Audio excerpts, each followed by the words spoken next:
आम जनता से जुड़ी खबरों को देखने के लिए इंडिया न्यूज लाइव टीवी को सब्सक्राइब करें और नोटिफिकेशन के लिए बेल आइकॉन दबाएं।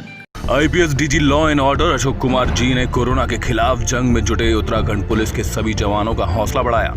उन्होंने कहा कि पुलिसकर्मियों ने लॉकडाउन का अनुपालन कराने में दृढ़ता के साथ जिस तरह जरूरतमंदों की मदद के लिए उच्च कोटि का सेवा भाव, अनुशासन व कर्तव्य परायणता दिखाई है, उस पर उन्हें गर्व है। साथ ही उन्होंने कोरोना से बचने के लिए सभी पुलिसकर्मियों को सजग व सावधानी पूर्वक पूरी एहतियात के साथ कर्तव्य निर्वहन करने की अपील की है।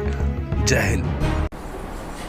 साथियों, आज ये संदेश मैं उत्तराखंड पुलिस के अपने समस्त साथियों के लिए रिकॉर्ड कर रहा हूँ। आप सब ने कोरोना के समय में बहुत ही उत्कृष्ट कोटि की सेवा की है। आपने देश भर में पुलिस की छवि को आगे बढ़ाया है, लाखों लोगों की मदद की है और लॉकडाउन को दृढ़ता से लागू किया, किंतु साथ ही साथ मानवीयता बनाए रखी। इस बात की पूरे देश में सराहना है। ओवरऑल पुलिस की छवि में बहुत ज़्यादा सुधार हुआ है आपके पॉजिटिव कार्यों से।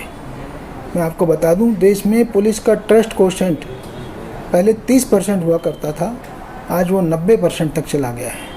तो ये सब आप लोगों की निस्वार्थ सेवा और कड़ी मेहनत से ही संभव हो पाया है। दूसरी जो इम्पोर्टेंट बात है वो ये है कि जो आखिरी अभी जो वर्तमान चरण चल रहा है, विशेषकर जुलाई का महीना, जब से प्रवासियों ने वापसी शुरू की थी, जब वो बड़ी संख्या में लोग मुंबई से, दिल्ली से, गुड़गांव से प्रदेश में वापस आए, तो उनके साथ कोरोना संक्रमण भी तेज़ी से आगे बढ़ा। तो ऐसे में हमारे पुलिसकर्मियों के भी संक्रमण की संभावना बढ़ गई। तो शुरू में तो हम बचे रहे। हमने मार्च, अप्रैल, मई और अधिकांश जून काफ़ी ज़्यादा हमारे पुलिसकर्मी अपने कोरोना के संक्रमण से बचे रहे हैं, किंतु जुलाई के महीने में ऐसा नहीं हो पाया और आज की तारीख में हमारे 81 पुलिस के साथी संक्रमित हैं। सबसे ज़्यादा नैनीताल, उधमसिंह नगर और हरिद्वार जिलों में है।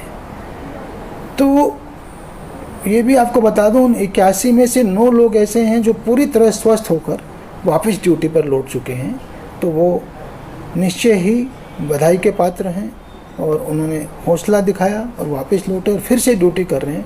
ये उनकी कर्तव्य परायणता के भी एक बहुत बड़ी मिसाल है। जो बाकी लोग हैं उनमें से सिर्फ एक हमारा सब इंस्पेक्टर रामनगर का प्रकाश मेहरा, वो क्रिटिकल कंडीशन पे पहुंचा था। पिछले 1 सप्ताह से मैं रोज़ उसको मॉनिटर कर रहा हूं। एक स्टेज पे हमने उसको दिल्ली से बुला करके एक हायर मेडिसिन रेमडेसिविर उसकी डोज भी दिलवाई, प्लाज्मा भी इसको दिलवाया, तो उसकी स्थिति में सुधार हुआ है। आज ही मेरी उससे अभी बात हुई 1 घंटा पहले और वो काफ़ी अच्छा महसूस कर रहा है। उसे खुद उम्मीद है कि वो 3-4 दिन में उसको आराम से हॉस्पिटल से छुट्टी मिल जाएगी। तो मैं आप सबको ये कहना चाह रहा हूँ कि देखिए, हमें बहुत सारी ड्यूटियाँ करनी हैं। आप सभी जानते हैं कि जो नॉर्मल पुलिसिंग ड्यूटियाँ हैं वो भी वापस लौट आई हैं, चाहे शिकायतें हों, चाहे क्राइम हो, चाहे क्राइम को रोकना हो, चाहे क्रिमिनल को अरेस्ट करना हो, इन्वेस्टिगेशन करना हो। तो हमारे बहुत से रोल्स हैं और उन सब में संक्रमण का खतरा रहता है।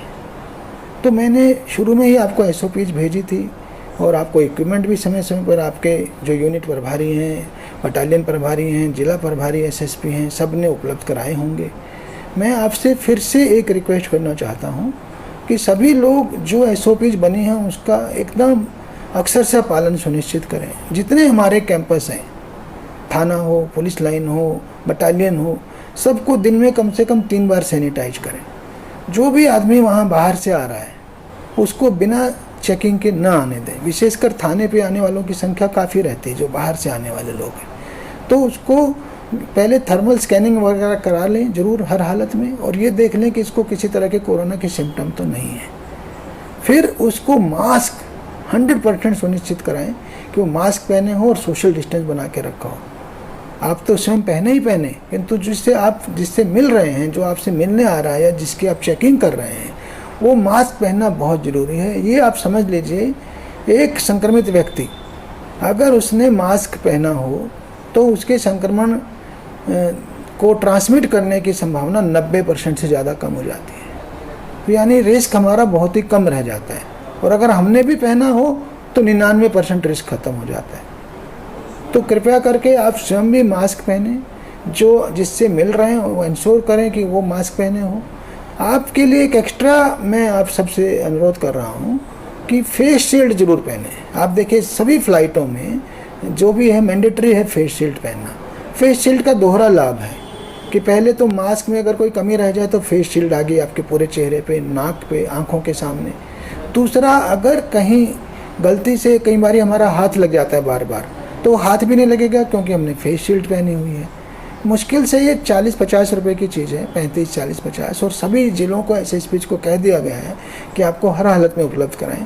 तो कृपया करके वो लोग जिनको पब्लिक के सामने आकर ड्यूटी करनी पड़ रही है वो ज़रूर से ज़रूर इस फेस शील्ड को पहने। इसके अलावा बाकी जितनी चीज़ें हैं, जब आपको बड़ी और ज़्यादा रिस्क की ड्यूटी करनी पड़ती है तो PPE किट भी पहने। मुझे याद है जब ट्रेन मुंबई से आ रही थी लाल कुआं और हरिद्वार, तो मैंने 100% सुनिश्चित करा था कि जितना भी हमारा स्टाफ होगा रेलवे स्टेशन पे हो या राहत केंद्र में 100% PPE किट पहनेगा, क्योंकि उनमें संक्रमण की दर बहुत ज़्यादा थी।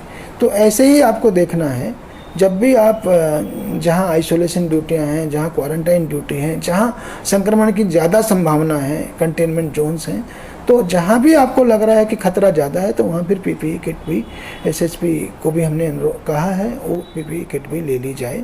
मैं आप सबसे आपके कर्तव्यपरायणता की, सबसे पहले आपकी कर्तव्यपरायणता की, आपने जिस ढंग से ड्यूटी की है उसकी पुनः सराहना करता हूँ। और आप सब लोगों को हमने कोरोना वॉरियर्स भी ज़िले में, हर ज़िले को कहा था कि बनाए जाएं, प्रशस्ति पत्र दिए जाएं। मुख्यालय स्तर से भी आपको जो प्रदेश भर में आउटस्टैंडिंग पुलिसकर्मी होंगे उनको मेडल्स दिए जाएंगे। और मैं ये भी आपसे अनुरोध करता हूं कि अपना हौसला बनाए रखें, मनोबल बनाए रखें, मनोबल गिरने न दें, सावधानियां जरूर बरतें, किंतु कोरोना हो गया हमारे साथी को तो डरने की ज़रूरत नहीं है। हम जो है उस बाधा को भी पार करेंगे और वापस लौट करके पुनः अपनी ड्यूटी पर आएंगे। ये मैं आप सबसे उम्मीद करता हूँ।